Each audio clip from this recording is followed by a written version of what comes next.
ओम श्री परमात्मने नमः। अथ चतुर्थोऽध्यायः ज्ञानकर्म संन्यास योगः।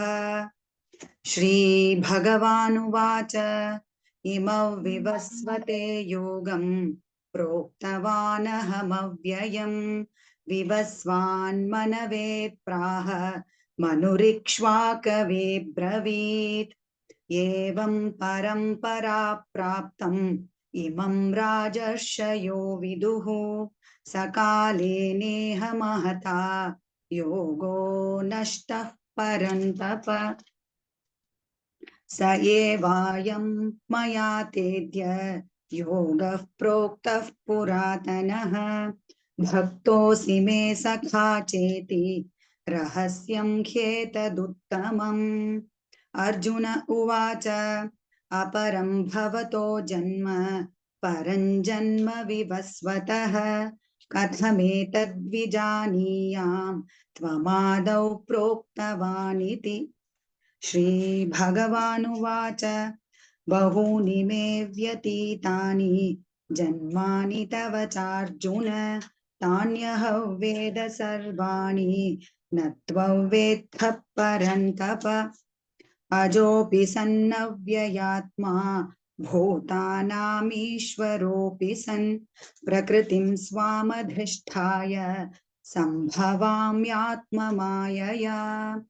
यदा यदा हि धर्मस्य ग्लानिर्भवति भारत अभ्युत्थानमधर्मस्य तदात्मानं सृजाम्यहम्। परित्राणाय साधूनां विनाशाय च दुष्कृतां धर्म संस्थापनार्थाय संभवामि युगे युगे।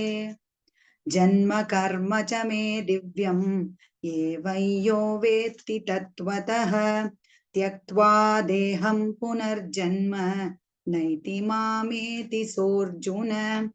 वीतरागभयक्रोधाः मन्मया मामुपाश्रिताः बहवो ज्ञानतपसा पूता मद्भावमागताः।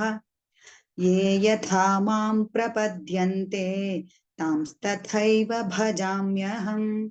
मम वर्त्मानुवर्तन्ते मनुष्याः पार्थ सर्वशः काङ्क्षन्तः कर्मणां सिद्धिं यजन्त इह देवताः।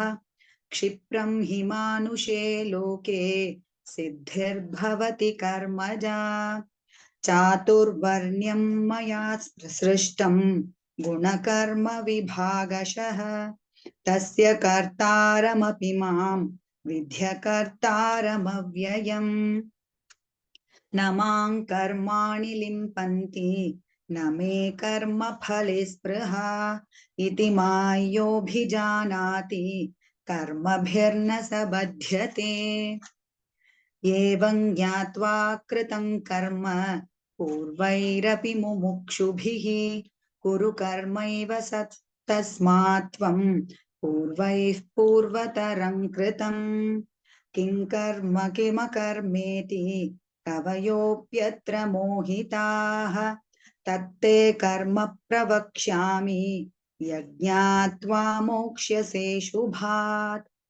कर्मणो ह्यपि बोद्धव्यं च विकर्मणः अकर्मणश्च बोद्धव्यं गहना कर्मणो गतिः।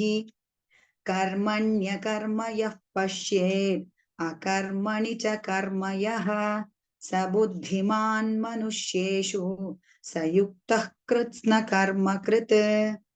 यस्य सर्वे समारम्भाः कामसङ्कल्पवर्जिताः ज्ञानाग्निदग्धकर्माणं तमाहुः पण्डितं बुधाः।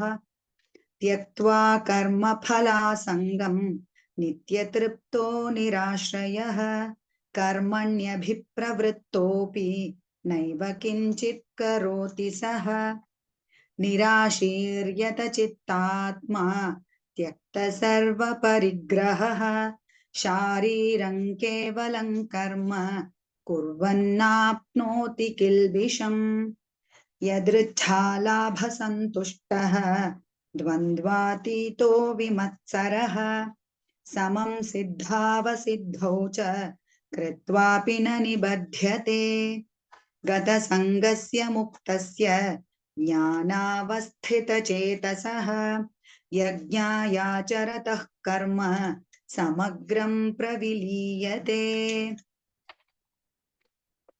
ब्रह्मार्पणं ब्रह्महविः ब्रह्माग्नौ ब्रह्मणाहुतं ब्रह्मैव तेन गन्तव्यं ब्रह्मकर्म समाधिना दैवमेवापरे यज्ञं योगिनः पर्युपासते ब्रह्माज्ञावपरे यज्ञं यज्ञेनैवोपजुह्वति श्रोत्रादीनीन्द्रियाण्यन्ये संयमाग्निषु जुह्वति शब्दादीन् विषयानन्ये इन्द्रियाग्निषु जुह्वति सर्वाणीन्द्रियकर्माणि प्राणकर्माणि चापरे आत्मसंयमयोगाग्नौ जुह्वति ज्ञानदीपिते द्रव्ययज्ञास्तपो यज्ञाः योगयज्ञास्तथा परे स्वाध्यायज्ञानयज्ञाश्च यतयः संशितव्रताः अपाने जुह्वति प्राणं प्राणे पानं तथा परे प्राणापानगतिरुद्ध्वाः प्राणायामपरायणाः अपरे नियताहाराः प्राणान् प्राणेषु जुह्वति सर्वेऽप्येते यज्ञविदः यज्ञक्षपितकल्मषाः यज्ञशिष्टामृतभुजः यान्ति ब्रह्म सनातनम् नायल्लोकोऽस्त्ययज्ञस्य कुतोऽन्यः कुरु सत्तम एवं बहुविधा यज्ञाः वितता ब्रह्मणो मुखे कर्मजान् विद्धितान् सर्वान् एवं ज्ञात्वा विमोक्ष्यसे श्रेयान् द्रव्यमयाद्यज्ञात्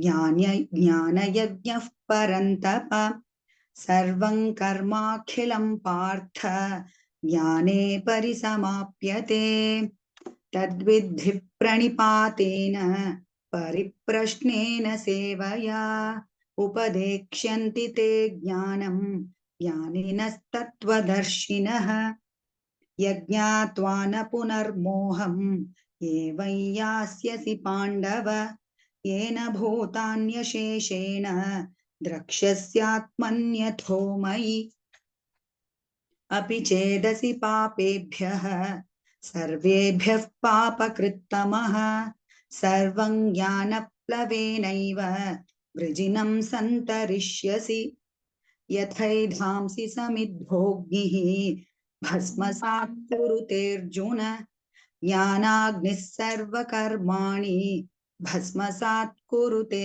तथा न हि ज्ञानेन सदृशं पवित्रमिह विद्यते तत्स्वयं योगसिद्धः कालेनात्मनि विन्दति श्रद्धावाल्लभते ज्ञानं तत्परः संयतेन्द्रियः ज्ञानल्लब्ध्वा परां शान्तिम् अचिरेणाधिगच्छति अज्ञश्चाश्रद्धदानश्च संशयात्मा विनश्यति नायल्लोकोऽस्ति न परः न सुखं संशयात्मनः योगसन्न्यस्तकर्माणं ज्ञानसञ्छिन्न संशयम् आत्मवन्तन्न कर्माणि निबध्नन्ति धनञ्जय तस्मादज्ञानसम्भूतं हृत्स्थं ज्ञानासिनात्मनः